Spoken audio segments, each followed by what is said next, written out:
Hello guys! Andito na naman tayo sa panibagong video. Ngayon, nandito tayo sa isang sapa para maghanap ng gold nuggets. Marami ang nagtatanong kung paano ba talaga naghahanap ng ginto sa ilog. Simple lang pala ang mga teknik basta may tiyaga at tamang kaalaman. Una sa lahat, mahalagang pumili ng tamang lugar. Karaniwang natatagpuan ang gold nuggets sa mga bahagi ng sapa na mabagal ang agos, tulad ng likod ng malalaking bato, sa loob ng mga liko ng ilog at sa mga bitak o siwang ng bedrock. Dahil mabigat ang ginto, hindi ito madaling tangayin ng tubig, kaya naiipon ito sa mga lugar na parang natural na bitag. Sunod, gamitin ang gold pan o kawali. Kumuha ng buhangin at graba mula sa ilalim ng tubig, lalo na yung may itim na buhangin, dahil madalas kasabay ng ginto ang black sand. Iikot ng dahan-dahan ang pan habang binabasa ng tubig para mahugasan ang magaang na buhangin. Unti-unti, ang matitira sa ilalim ay ang mabibigat at posibleng may kasamang gold flakes o nuggets. Isa pang teknik ay ang pagkilala sa mga palatandaan. Kapag may nakita kang quartz sa paligid, magandang senyalas iyon dahil madalas itong kaakibat ng ginto. Pansinin din ang kulay at hugis ng bato. Ang ginto ay may makintab na dilaw at hindi kumukupas kahit basain o kuskusin. Huwag kalimutan ang kaligtasan at tamang proseso. Magsuot ng guwantes, huwag maghukay sa delikadong bahagi ng sapa at igalang ang kalikasan. Ibalik ang mga batong inalis at huwag mag-iwan ng basura. Sa paghahanap ng gold nuggets, hindi lang swerte ang puhunan. Kaalaman, pasyensya at tamang teknik ang susi. Kaya kung nag-e-enjoy ka sa ganitong klaseng adventure, subukan mo na rin. Baka sa susunod na banlaw mo ng pan, may kumislap na ginto na magpapangiti sa'yo. At andito rin sa Pilipinas ang ilang lugar na kilala bilang mayaman sa gold nuggets.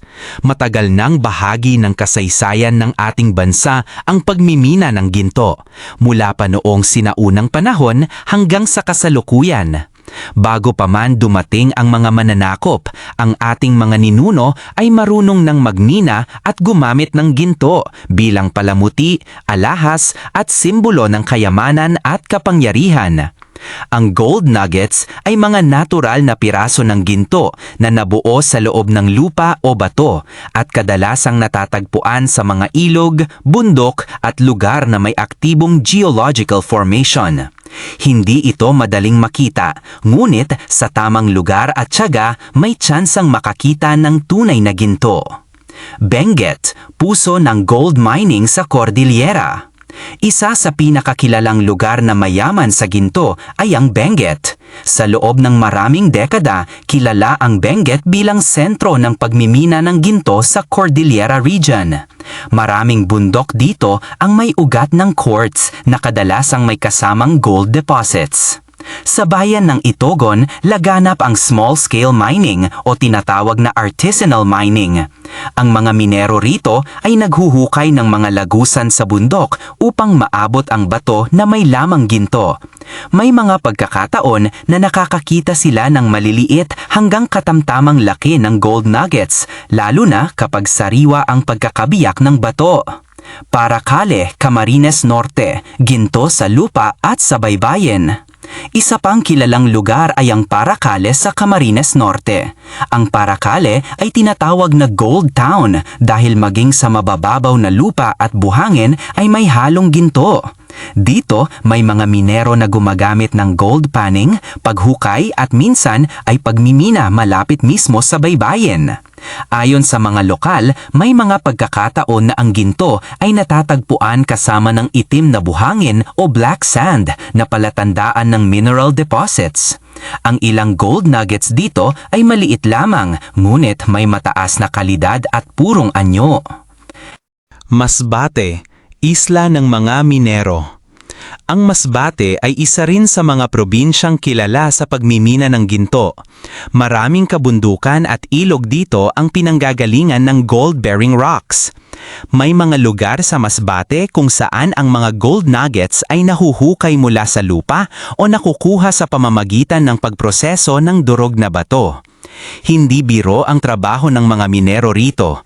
Kailangan ng tiyaga, lakas ng loob at kaalaman sa pagbabasa ng mga palatandaan ng kalikasan tulad ng uri ng bato at kulay ng lupa. Compostela Valley, Davao de Oro, kayamanan sa Mindanao. Sa Mindanao naman, kilala ang Davao de Oro na dating tinatawag na Compostela Valley. Isa ito sa may pinakamalaking gold reserve sa bansa. Maraming minero ang umaakyat sa kabundukan upang maghanap ng ginto, lalo na sa mga lugar na may quartz veins. May mga kwento ng mga minero na nakatagpo ng gold nuggets matapos ang ilang araw o linggong paghuhukay. Bagamat bihira, ang ganitong mga tagpo ay patunay na mayaman pa rin sa likas na yaman ang Pilipinas. Bakit madalas may ginto sa quartz? Ang quartz ay isang puti o malinawan na bato na madalas kasama ng ginto. Kapag nakakita ka ng basag o may ugat na quartz, may posibilidad na may kasamang gold particles o nuggets sa loob nito. Ito ang dahilan kung bakit maraming treasure hunters at miners ang nagbibigay pansin sa ganitong klase ng bato. Paalala sa pagmimina. Mahalagang tandaan na ang pagmimina ng ginto ay may kaakibat na panganib at responsibilidad. Kailangan itong gawin ng legal, ligtas at may paggalang sa kalikasan. Ang ilegal na pagmimina ay maaaring magdulot ng pinsala sa kapaligiran at panganib sa buhay ng tao. Sa kabuuan, mapapatunayan natin na ang Pilipinas ay isang bansang mayaman sa ginto mula Luzon hanggang Mindanao. Ang mga gold nuggets na natatagpuan dito ay hindi lamang simbolo ng kayamanan, kundi pati na rin ng kasaysayan, pagsisikap at pag-asa ng maraming Pilipino. Hanggang ngayon, patuloy pa ring nangangarap ang marami na makakita ng isang pirasong ginto, isang patunayan na sa ilalim ng ating lupa may mga lihim pang kayamanang naghihingkay na matuklasan.